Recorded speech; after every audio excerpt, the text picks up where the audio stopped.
मराठी रंगभूमीवर आलेलं पहिलं नाटक कुठलं होतं तुम्हाला माहिती आहे का? थांबा सांगते ऐका। सीता स्वयंवर हे 1843 ला रंगमंचावर प्रथम आलेलं नाटक।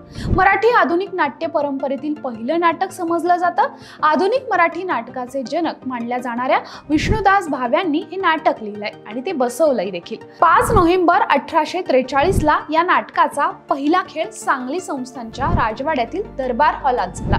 विष्णुदास भाव्यांनी राम अवतारी आख्यानं सादर केली। हीच मराठी रंगभूमीवरची सुरुवात होती। 1843 ते 1851 या काळात विष्णुदासांना राजाश्रय लाभला। विष्णुदासांच्या कंपनीनं मुंबईलाही नाटकाचे प्रयोग केले। तिथे प्रेक्षकांनी या नाटकांना रसिकतेनं राजाश्रयानंतर लोकाश्रयाला सांगलीकर नाटककार मंडळी फिरतीवर निघाली।